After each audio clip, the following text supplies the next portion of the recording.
Hey guys, today we're doing a quick unboxing of the 12-foot skeleton from Home Depot. This is a box, comes with a stand on top.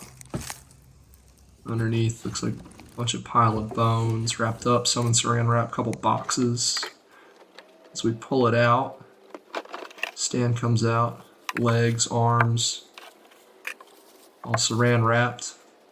There's a rib cage with some electronics and the hip bone along with electronics as well.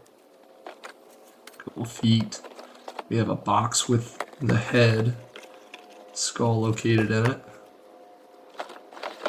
And then you have your feet plates here and the hardware that goes along with that.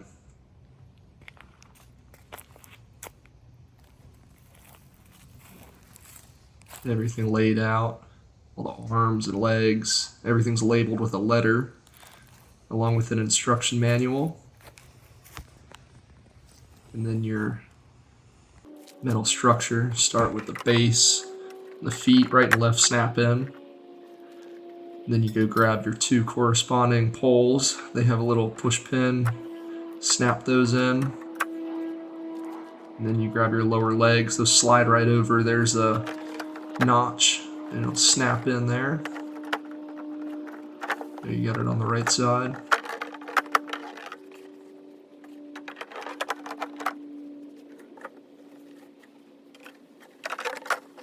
After the lower legs are in, the upper leg with the kneecap, grab that, slides over the metal rod, snaps in as the first one did. And once you do that, hips go on top, and they have two pins as well. Snap those in.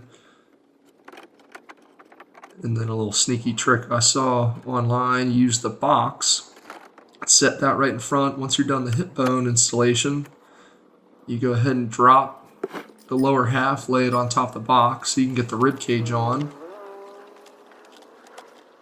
With the rib cage, there's a connector on the bottom, which is going to be your power cord there. It's got 4 or 5 pins that correspond with female connectors, and then a watertight screw. So make sure you line those up. I went ahead, unscrew it, put my metal rod in. That's what the rib cage is going to slide on. You slide the rib cage down.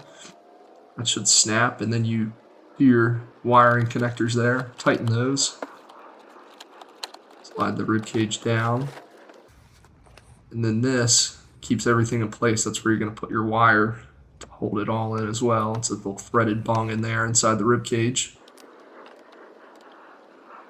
Then you grab your left arm and right arm, and there's an M6 Allen wrench. That's what's going to tighten those bolts there. Keeps your arms in place. And then the lower arms, including the hands, are just a snap and twist system. Grab those, snap it in, twist it, and keeps it tight on there.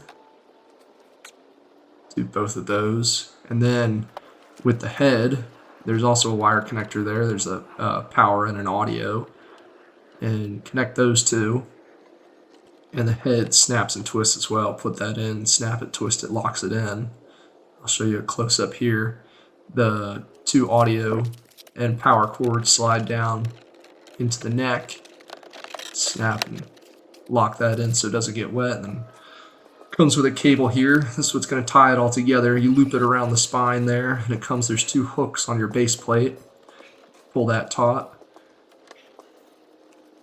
And you're going to stand it up. This is more of a 2-person job. Before you do that, though, you're going to want to put your 2 stabilizing bars in the rear. Those snap in. You're going to walk your skeleton all the way up. And before you admire your work too long, make sure everything where it is, and you're going to grab the 2 stabilizing bars for the front. Those snap and pop in. Extra weight can be added, and stakes can be added to prevent it from moving in high winds or a storm. That's it. Pretty quick installation. Took me about 25-30 minutes by myself. Came out really good. Thanks for watching, everyone.